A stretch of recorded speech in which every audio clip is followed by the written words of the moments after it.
we go. This meeting is being recorded. That's what she always says.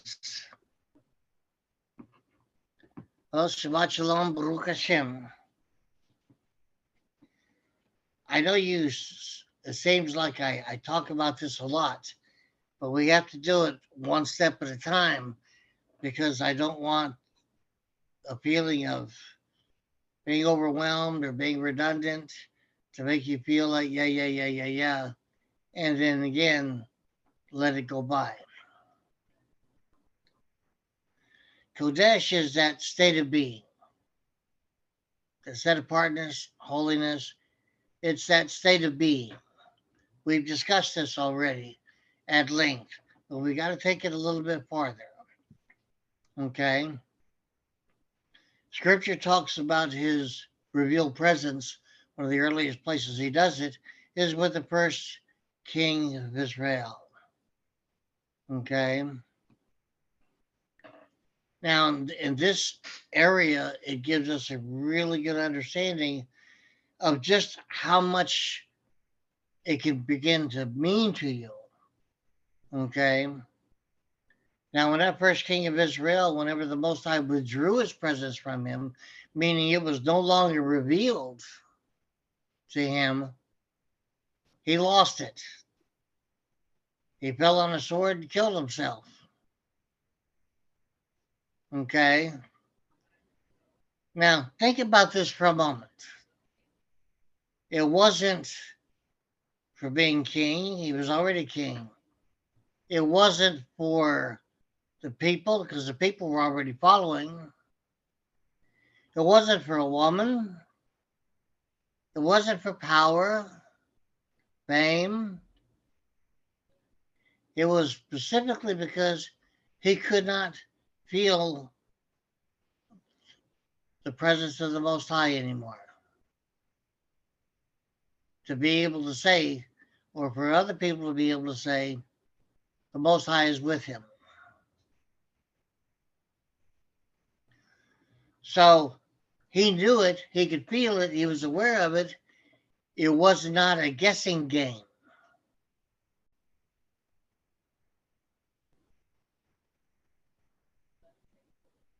Okay?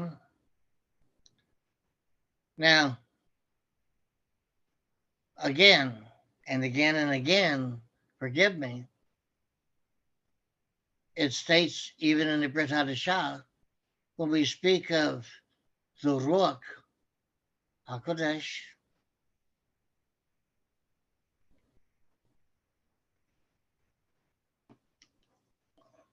Ruach HaKodesh is speaking of the Ruach with that state of being of set apartness.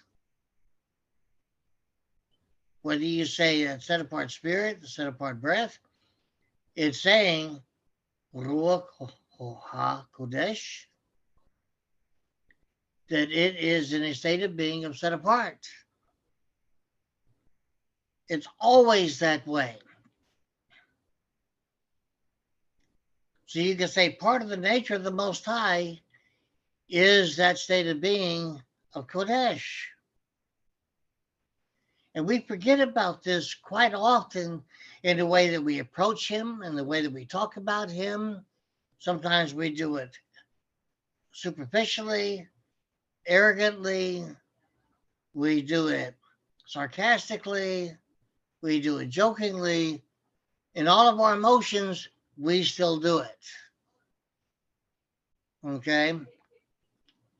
But in every way, every time the Most High's presence is revealed, it is always with the state of being of Kodesh. Every part of his revealed presence is always Kodesh.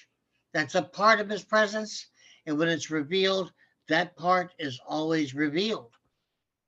It has to precede him. We have to feel that state of being of Kodesh as part of the way that we recognize his presence.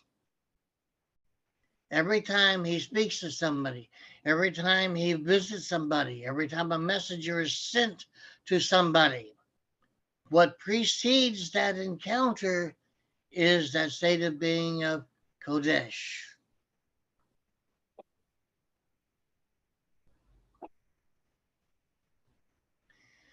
But that state of being of Kodesh is only revealed enough to let us know that he's there, because if we reveals too much of it to us, we perish, we die. It's like when a little bit of that spirit and that set apartness set upon Moshe, and he came down off the mountain, and the people said, "Oh no, you let him talk to you and you talk to us. We can't deal with any more than this."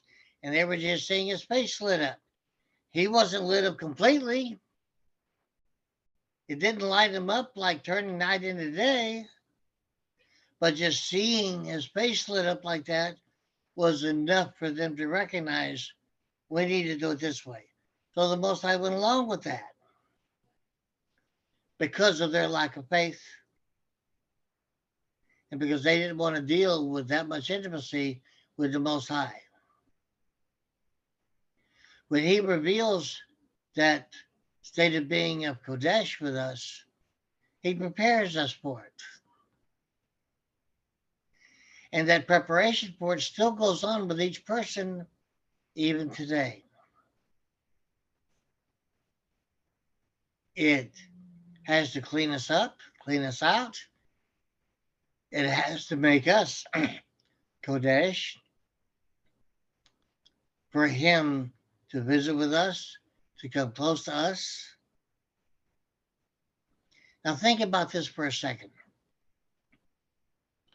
One of the offerings mentioned when the Mishkan, the tabernacle, was first erected, one of the burnt offerings was so set apart that if anyone touched it, anyone came in contact with it, they were automatically made tahor, clean.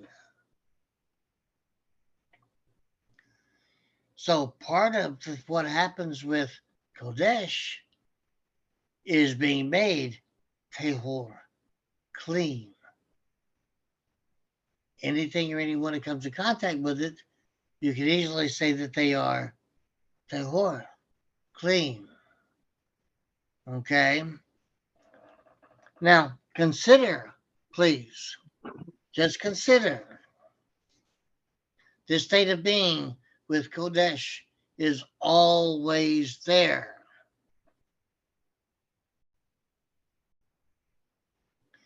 So when we're receiving fruit of the Spirit, and just like the Spirit itself, the Ruach, the fruit of the Spirit is set apart Kodesh, always true and always redeeming. Consider that because it's always true and because it's always Kodesh, that provides the premise for it to be able to always be redeeming. If it is making us clean as it grows us, tahor, and as it grows us, it's growing us in that truth that it is, if it's that fruit which is love, then it's growing us in the truths of love.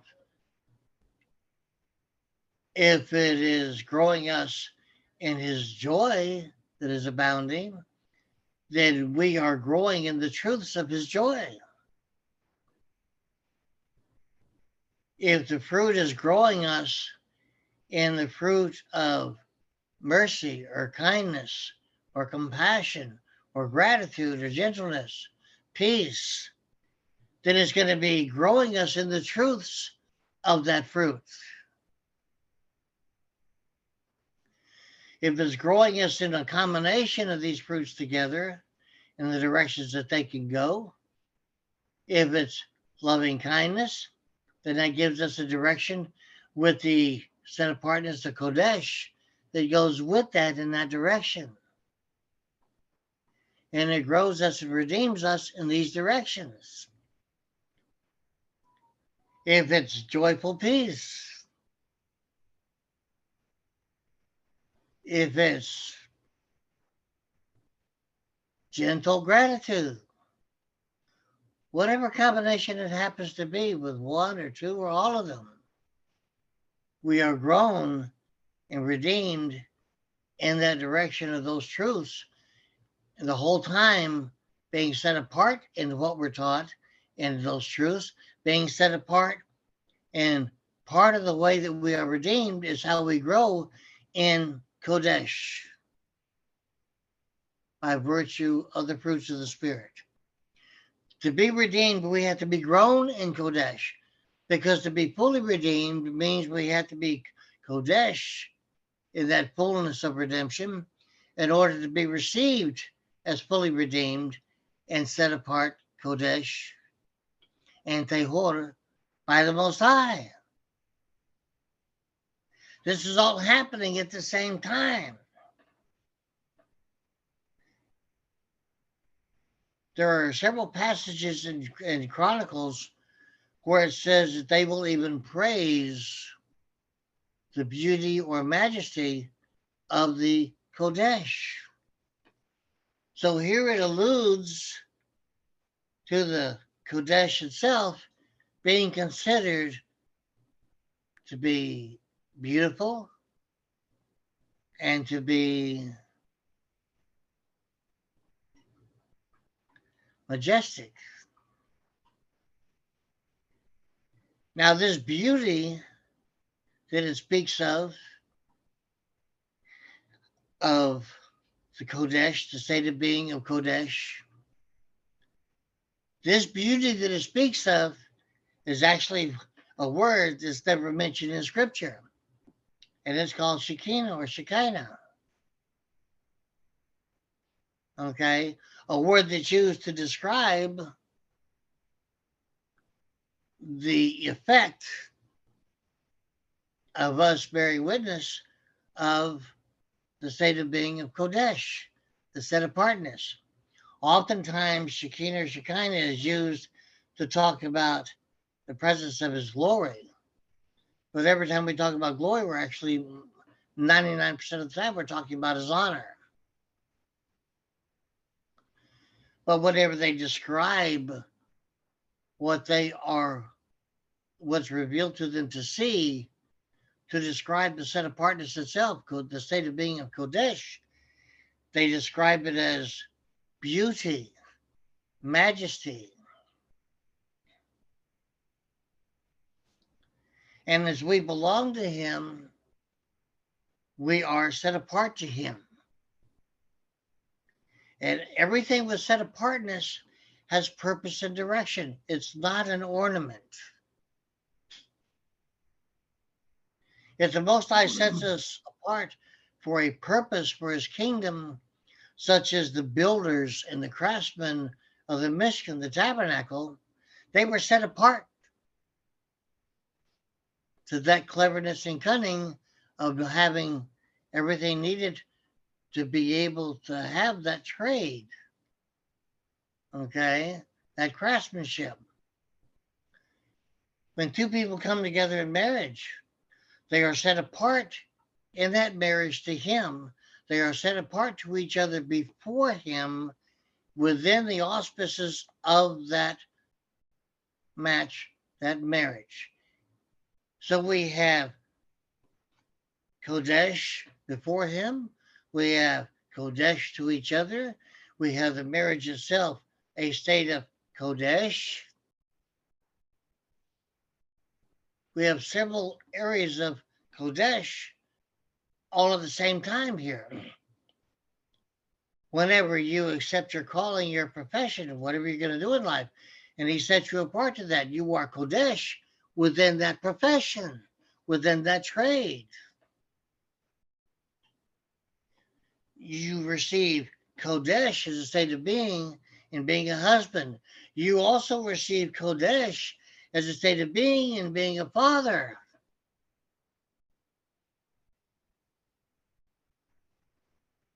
And you can feel it. You feel it in the heart. You don't feel it in the head. Because when something affects that set apartness, that state of being of Kodesh, you feel it here. You'll either feel the joy of it, or you'll feel the sadness of what's happening to it, or whatever it is, but you do feel it here within the breast, the heart.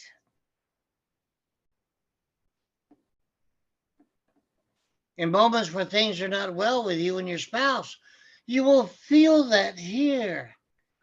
It's happening to that Kodesh, that state of being there between you and him or you and her. Because it was put there by the Most High, being spirit, for that purpose.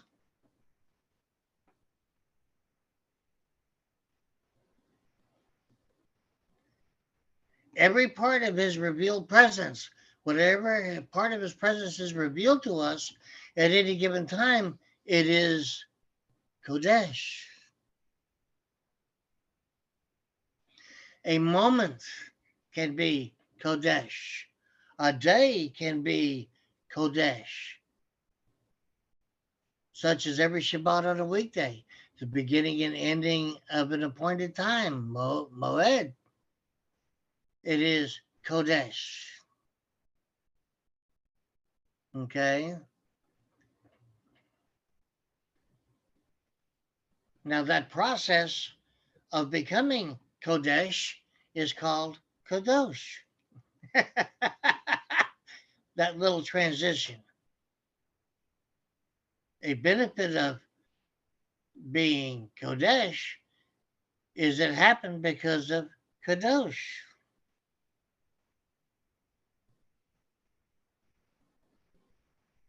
Okay?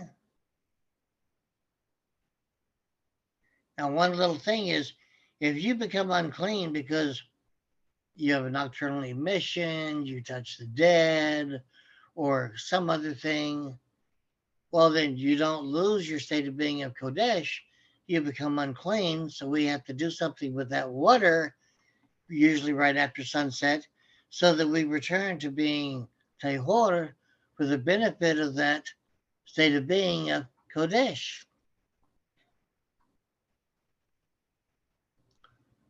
When we rebel, when we get out of order, and we feel the Most High removing that revealed presence, that state of being Kodesh, sometimes we have to go through Kadosh again to reach that state of being of Kodesh again. That is commonly referred to by secular Jews and Christians alike as backsliding and coming back. But they don't really know what they speak. When you sin against another person and you break faith with the Most High, you cause him to make a change in that Kodesh so that he has to Kadash things with you so that you come back to being Kodesh. Okay, I have to reiterate this on occasion because it's necessary for you to recognize this in your life and somebody else's life. Not to pounce on somebody else, but when he reveals what's going on in somebody's life and you recognize these things happening, that's an automatic indication to be interceding for them. Not to say, well, you sure fell down on your face, just look at you. That's not what we do. We are supposed to do what with each other? When one person stumbles, what's the other person do? We are uplifting. We can't do that without fruit of the Spirit. We can't do that without the presence and activity of His Spirit, His Ruach, His breath. And we surely can't do it without being in a state of Kodesh ourselves. Because of that state of Kodesh, we know His Spirit is with us in presence and activity and giving us fruit of the Spirit. Because we are Kodesh. We are become the environment for the fruit of the Spirit to be able to be given to us. You can't put something that is Kodesh in an environment that is not Kodesh or is not being made Kodesh by Kadosh. When somebody repents from disobedience, and we won't get into all that today, they would be going through that Kodesh and becoming Kodesh again. Is this coming together at all? It's this has been bothering me for the last 2 weeks because of the times that are coming. We have to be able to recognize each other, even within our strengths and weaknesses, even with the good and the bad. We have to be able to recognize those that the Most High claims as his own, regardless of where they're at in their growth, regardless of whether they agree with us or not, regardless of anything else. If we get the indicator from the Most High Spirit, fruit of the Spirit, that he claims them as one of his own, they are one of his own, no matter how they may feel about us, no matter how we may feel about them, we still need to honor the Most High's choices and decisions with any particular person. And that means the first thing we need to do is go to him and be interceding. So now this brings me to a juncture that I have to make sure that you have some understanding on. There are times when I start to intercede for somebody and the Most High says, stop. Don't pray to me for that person. And he brings me to peace. I do not want you to pray for this person anymore. Well, gee whiz. If the Most High don't want me to pray for them, they must have something going on. You need to understand something. Don't reflect this way. We're not even supposed to gossip to the Most High, much less to each other. So don't second guess the Most High's purposes.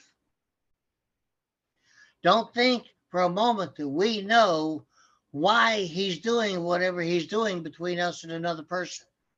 If he has not revealed the entire thing to you, how are you going to know?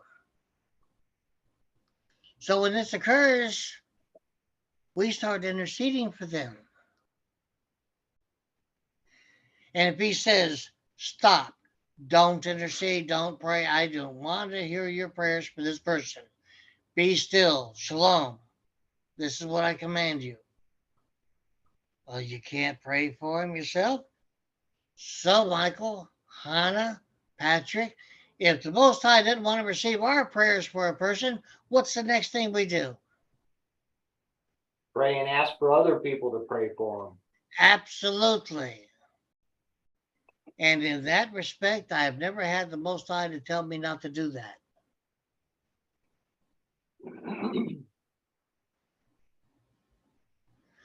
So it becomes essential to be able to be sensitive enough to the Most High. If he calls you to peace and tells you not to pray for somebody or some situation, that doesn't mean, okay, I have been brought to peace. I must be still. Oh, woe for this person. We don't do that.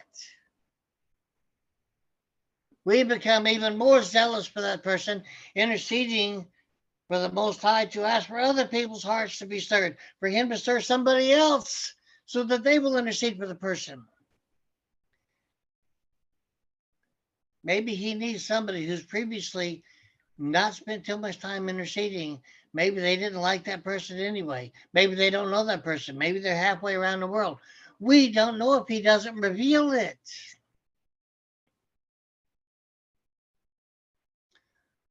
But because it states openly in the prophets, Hannah found it, and she loves to talk about it on occasion, because she heard me talking about it so much, and then she finally found it. This is what you were talking about. If a righteous person goes bad and walks away, all of heaven's hosts weep. But when a person who's walked away, whenever they repent, they shuv and return in righteousness, all of heaven's host praise. whether it's the exact same person or somebody else.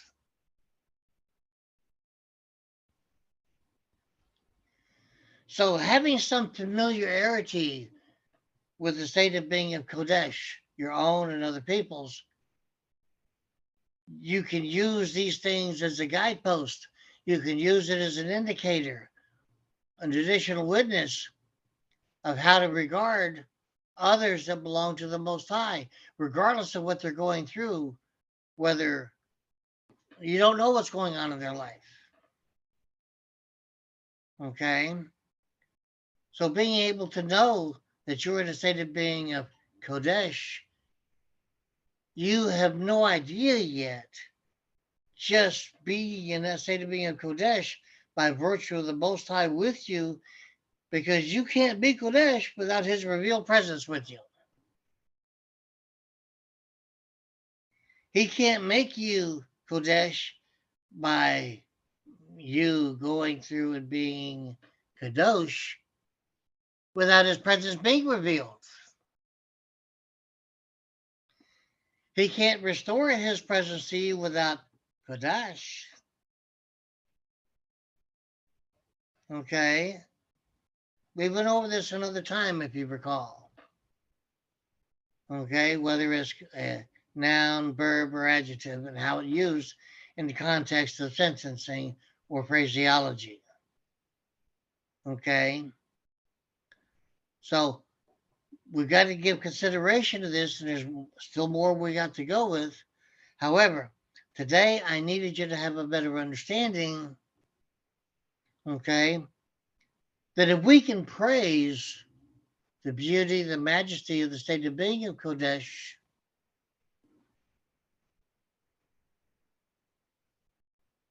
that beauty, that majesty, the evidence of Kodesh, I don't agree with rabbinical Judaism so much to say that that would be his Shekinah, his glory, as much as we see the evidence of his honor. Okay? And we will see evidence of his kavod interlaced and interwoven in different areas of the Tanakh, even in the Brit Hadashah. Okay? And so that would give us a better understanding of what is there with his set apartness, the state of being of Kodesh. So when you have that revealed presence in that state of being of Kodesh, you would have a certain portion, a certain element of his kavod along with it.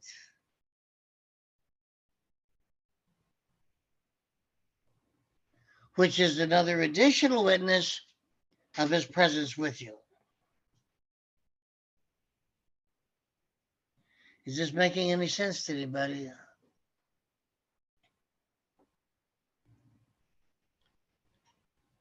And the worst thing that we can do with this, the absolute worst thing we can do with it, is become self-pious, self-righteous. Yeah, look what he did with me. Look who I am.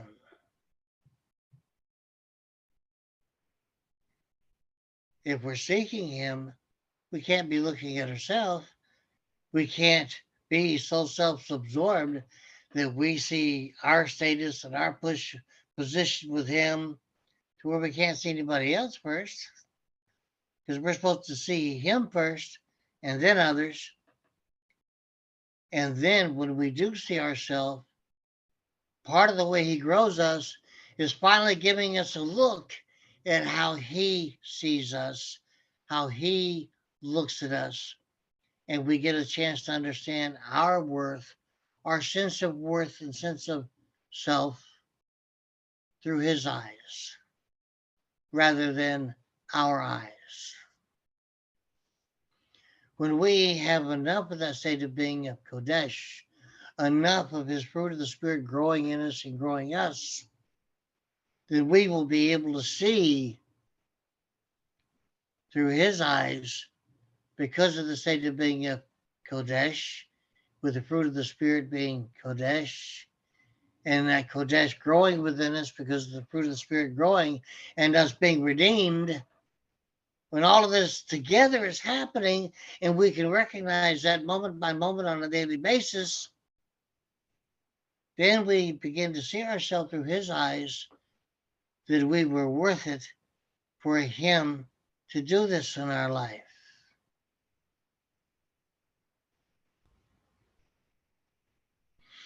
Being Kodesh with him is a privilege and a call to service and a call to action. Because he uses us in so many situations that are cause adversity to us, that we view them as negative situations and circumstances, but always because he makes us Kodesh as a part of his revealed presence with us. Then when we're going through stuff that we consider to be negative or adverse to us, then we should remember, if he tested Abraham with his own son, then what we're going through is not near the test that was.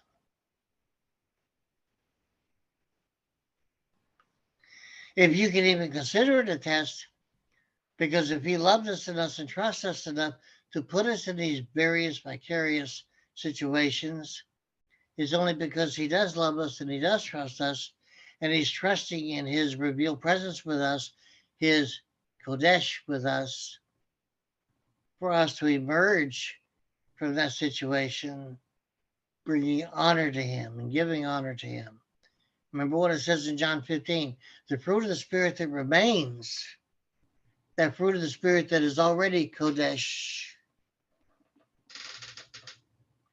when it remains, and we become Kodesh because it remains, for us to be able to see the beauty of that Kodesh and see the majesty of it, and it remains completely to the end, then we see on it, we understand more of why that is what gives the Most High his kavod, his honor. Because how the fruits grow into maturity within us and how they remain with us throughout, that's what gives the Father honor in our lives.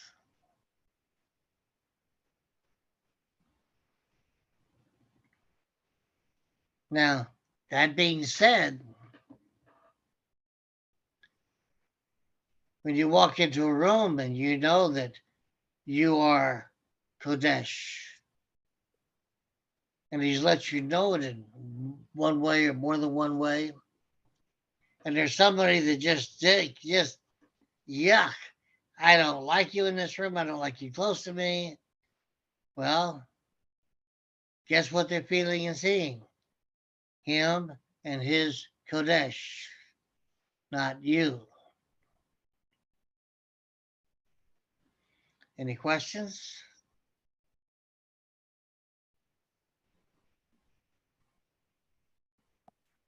Okay. Well, that worked out pretty good, huh?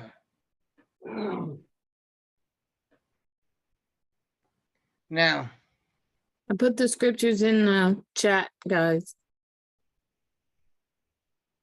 Thank you. did I give any scriptures? Oh, you were looking for about things that I said, huh? Okay. Now, in Chronicles, there's a passage, I'm not going to tell you where it's at.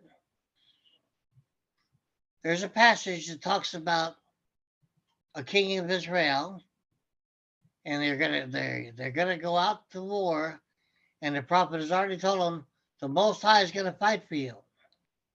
Most High is going out before you.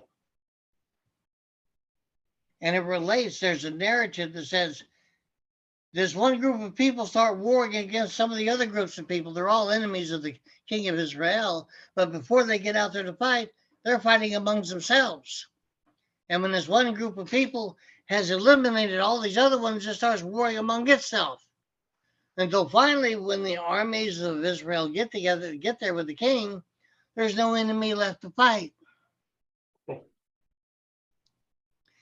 Because he quite literally has stirred the hearts in such a way, they fought among themselves until they killed each other off.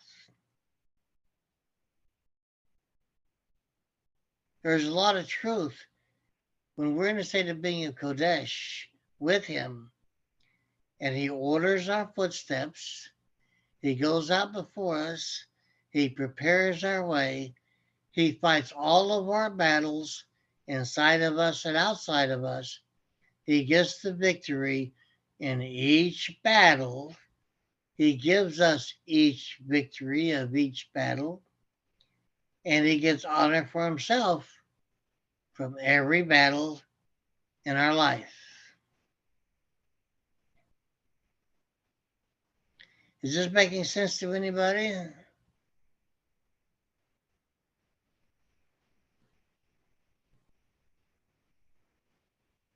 Okay. Now, we are given a lot of depictions and we are given a lot of descriptions of being in this state of being of Kodesh with him. And most of the time, people are so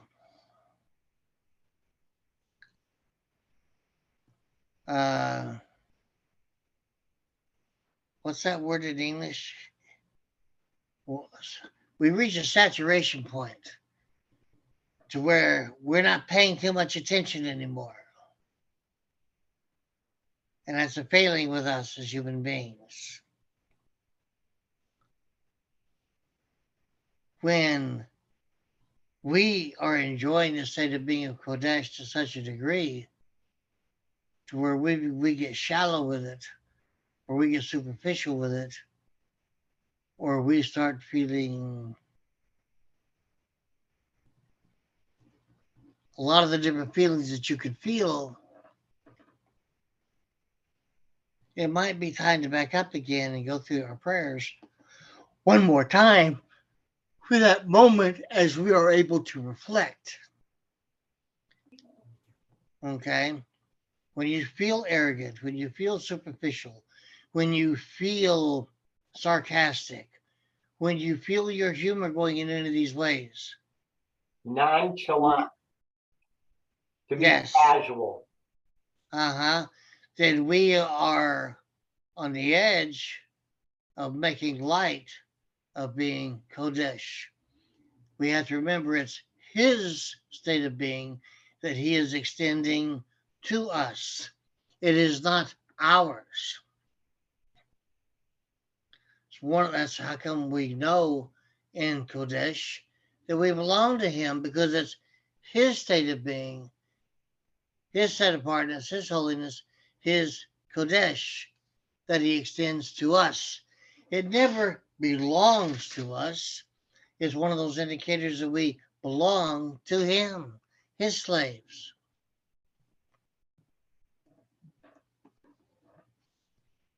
Any questions at this point? No questions, huh? Everybody's got it. Okay. You helped me with what you told me, because after you told me today, I started contemplating. And I'll share with him. He said share. I have a new the teacher that's my fellow teacher. Rebbe was warning me that she's going to stage a situation to make me look bad. With my administration, my principal and my assistant principal. I had already noticed that she has a motive. She's done several things to show her hand. And I was just like, okay, Father. When we discuss This meeting is being recorded. Baruch Hashem, when we discuss Kodesh, we're discussing the Most High state of being. He is spirit. So any part of him is always Kodesh. Okay? Today is a Shabbat. And we are taught that there in the second chapter of Bereshit, that he put his Kodesh in this weekly day. Now it says so in a couple of different ways without being obvious, and implicitly as well as explicitly. First, it says he entered into his rest. And so the word for his rest, Shabbat, this day has been a Shabbat rest day, a so-called ever since. Okay? It's not called the seventh day, it's called the Shabbat. It's not just a rest day. We call it the Shabbat because it is the day the Most High rests.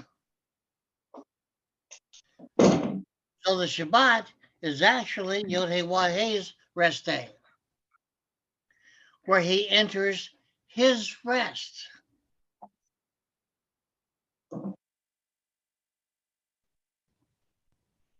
Everybody, man, I like this. Everybody shakes their head. Yeah, I got it. Good. I'm glad you got it.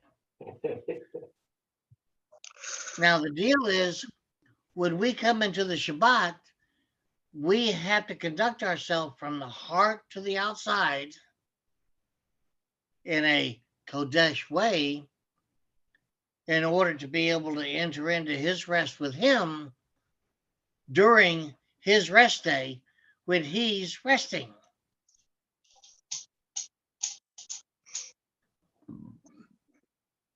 Now, I need to emphasize something.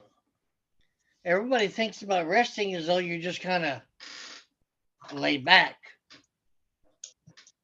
But it doesn't say what he's doing as he receded from his labor of creation. It doesn't say what else he was attending to, what he was giving his attention to, being the Most High and all, you know. So when we make the effort to enter into his rest with him, and we become a part of his rest, that's whenever that Kodesh really counts. Because when we, having his revealed presence and being in a state of being Kodesh with him, and we enter into his rest, his Kodesh,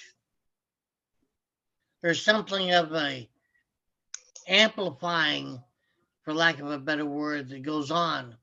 Entering into his rest with him gives us a chad that we have no other time.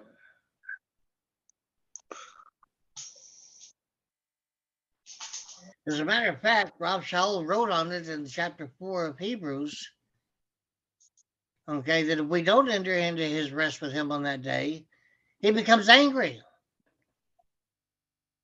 To say that if we're not where we need to be with him, then we won't enter into his rest. And if we don't enter into his rest appropriately, then we profane the Shabbat. And when it says that, it's talking about we profane the Kodesh that he put in to the Shabbat to make it a different time than every other day of the week.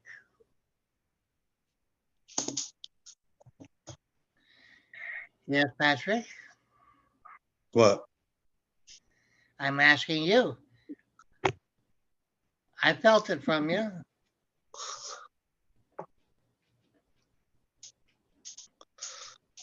So it's like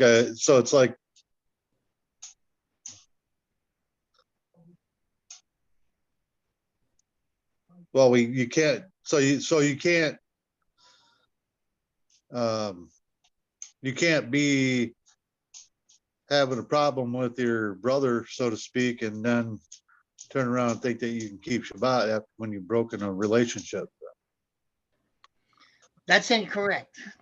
Okay. If you have a problem with somebody, Mhm. well, then when the Shabbat's coming in, you take that to the Most High. You do your intercession then in the beginning of a Rev Shabbat, so that that intercession is done for the Echad of Kodesh within his rest. Okay. Because Shabbat is the word we use for rest, and particularly for his rest.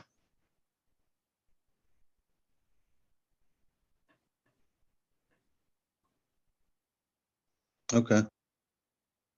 Does that make any sense? Yeah. Any other questions? No?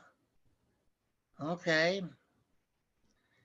I think we're going to have to let Mark start teaching some. He's such an astute pupil. He takes everything in. He's got it. He is Kodesh.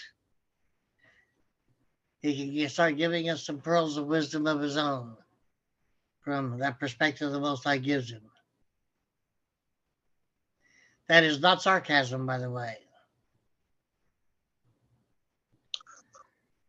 No. Now, Michael, it's already 3:30. I don't know who needs to eat or take care of anything. Yeah, it's a good time for me to take a break. And that's right on schedule or normal time, so let's go ahead and take a break.